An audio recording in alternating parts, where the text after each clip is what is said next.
The hype is reaching boiling point as fans, fighters, and analysts all split down the middle. Some say Conor Benn knocks Eubank out inside 6 rounds. Others insist Eubank takes it on points in a brutal war. Predictions are everywhere. Draws, stoppages, shock outcomes. But one thing is clear. This rematch has the entire boxing world talking. After everything that happened in their first fight, after the drama, the controversy, and the pure chaos, the stage is set once again. And now, the question is simple. Who comes out on top this time? Conor Benn by knockout inside 6 rounds. I'm going with Eubank.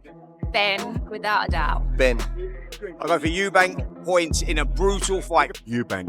Eubank. Eubank. Eubank. Eubank. Ben. Eubank. Ben, take the money, man. Easy money. I ain't picking one.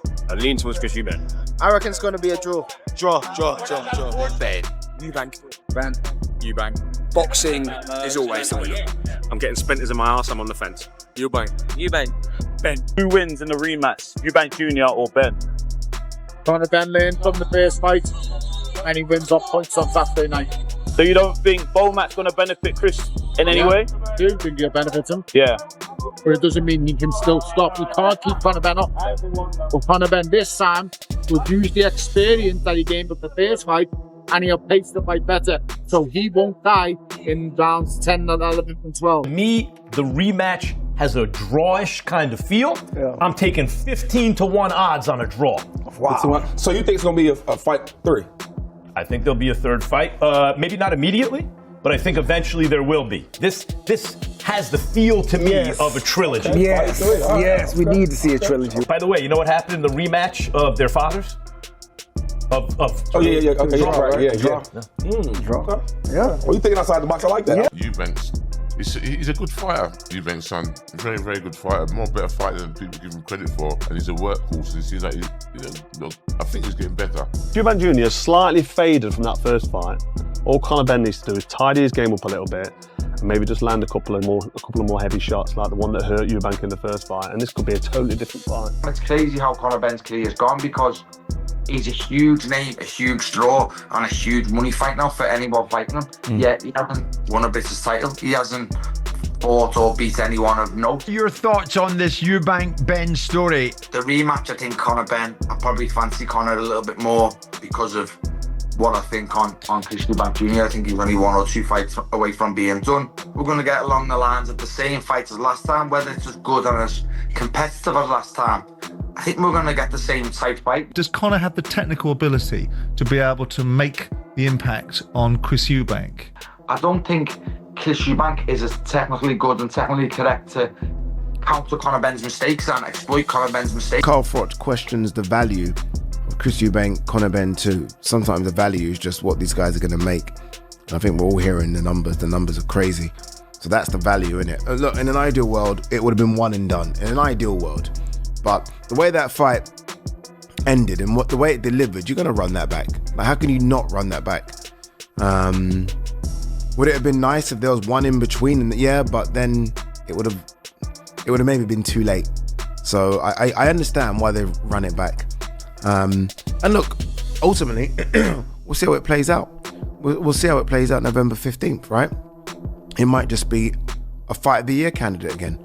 So you in any way getting interested in it this time? No. I've seen just as good a fights in Witherspoons. I think there's better things to be doing than watching Conor Benn versus Chris Eubank. I mean, the terminology unfinished business is the only thing that's unfinished about it. They didn't manage to rinse enough money out of people the first time round. No, but if Ben wins this time around, you know what's happening. There we are after the trilogy. You can choreograph another one so that we can all sit there and get rinsed some more money out of it. But that's boxing. I don't value it as a fight. I don't value the circus around it. I don't buy into the nostalgia crap. I don't. Chris Eubank has turned up. Well, I wasn't surprised he turned up. I wonder if he got paid to turn up. That would put a damper on everyone's nostalgia, wouldn't it? Simon has never set a foot inside Wetherspoons, ever, yes, I says have. Mark. Well, they're not having you in Wetherspoons. I looked through the window and I thought, oh, not for me. Chris is the master of the narrative. Chris Eubank Jr. is going to be very missed when he leaves boxing. Whether he's talking bollocks or whatever he's saying, he sells the fight and he makes people engaged with what he's saying. And like whether he's saying Eddie's blocking ambulances like this in front of the ambulance, he's selling the fight. I mean, I think he went a bit too far there to accuse Frank and Eddie and Matchroom to do that. But look, what happened wasn't good. We saw the video, it wasn't good, and that shouldn't happen in any case, because that can be let's say, life-threatening. It can be. So let's hope that doesn't happen ever again. But look, let's look forward to a great fight between two warriors. Definitely. Who? If I could push you for a prediction, Conor, straight away. I'll always back Conor. I believe Conor will win the fight inside the distance. I'm proud of him. I'm proud of Conor. He's going in there. There's again the narrative that Eubank's not going to be at his best because of the weight. Eubank's made 160 his whole career. He's just not allowed to rehydrate to cruiserweight because he's fighting a welterweight. Like Conor's really a 140. So really, he's coming up to. You look at the size of Conor. Conor's not a big guy. He is not a big guy. He's fighting a massive Chris Eubank. So really, the props needs to go to Conor for going up all that weight to give the fans that night of entertainment. It's Conor that Conor's putting himself at big risk. He's a much smaller man in there. You only got. I'm not talking bollocks. Put them side by side. You see, Chris Eubank Jr. is much bigger than him. There's weight categories for a reason, but Conor showed in that last fight unbelievable grit and balls to stick in there, even to the end. Because you looked at the last round, he boxed pure instinct. But listen, they're two great fighters. Both got good chins, both tough. You're gonna see round 13. Experts are divided. Some believe Eubank has learned from the first fight, sharper preparation, a stronger team, and the experience to control the pace. Others argue Conor Benn has matured, developed smarter footwork, straighter punches, and better emotional discipline. They say he's a smaller man with a bigger heart, willing to take the risks. And while technical debates continue, timing, range, jab distance, conditioning, the truth is this feels like the continuation of a rivalry destined to become a trilogy. A rivalry fueled by pride, legacy, and unfinished business. I think it will be clinical this time. I don't think we'll see the back and forth of the first fight. There was a lot of things in the first fight where, Chris was at a disadvantage going into the ring. I feel like he would have learned from that experience. The last time out, made the changes. He's got a great team around him. I've seen how they work up close for the Liam Smith rematch, and I really feel like he's going to go in there and dominate this time. And I think, I said that last time. I think this time he's, I know his preparations are spot on, and I look forward to him going in there and causing some damage. We in shape to go 15 rounds. I'm never going to say we're going to stop him. It's just like you, low-level 4-rounder. But at this level, you can't just say, oh, he going to stop him. If it's stoppage come, he definitely in shape to stop. There better be something different, because if not, it's going to be the same outcome.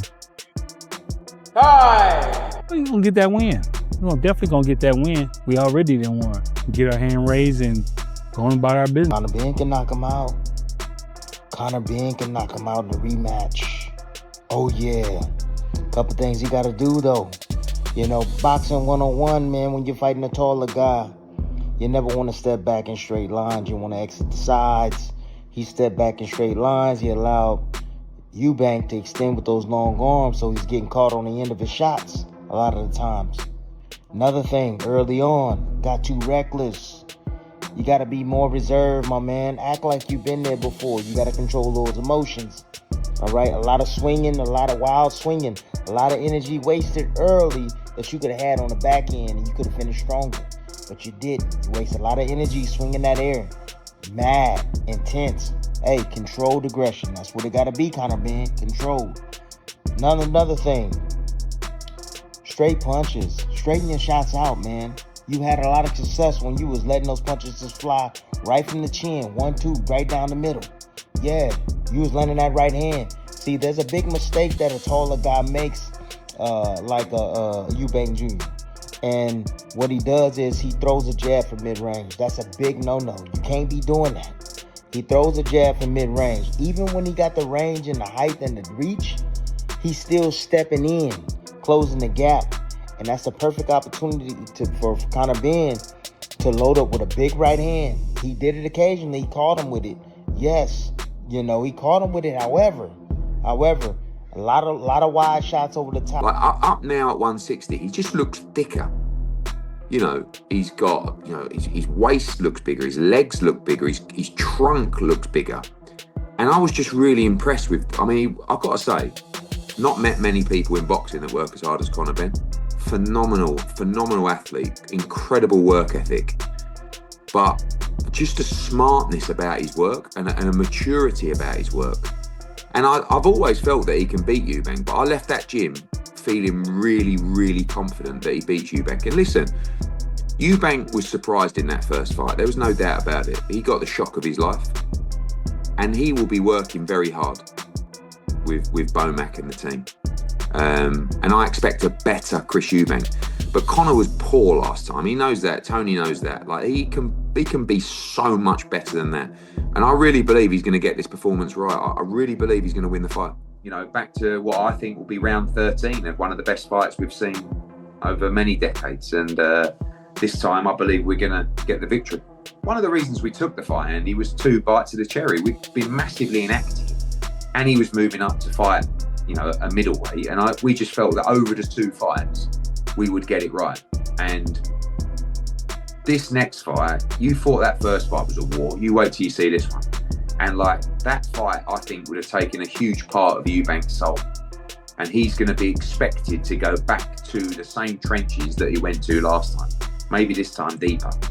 And he's a brave guy. Like he's got plenty of heart. And it will be a fantastic fight. The one I believe this time, Conor Benn will be victorious. That's it for today's video. So what are your thoughts on this? Share your thoughts in the comment section and make sure to subscribe and like if you enjoyed the video. Both fighters promise a different ending this time. Ben says he's grown, he's smarter, and he's ready to make this round 13 of one of the most explosive fights in years. Team Eubank insists the adjustments have been made and that the rematch will be clinical, calculated, and dominant. Whatever happens, this clash is set to push both men deep into the trenches once again. So now it's your turn. Who do you think takes the rematch? Drop your predictions in the comments, and if you enjoyed this breakdown, don't forget to like, subscribe, and stay tuned for more fight coverage.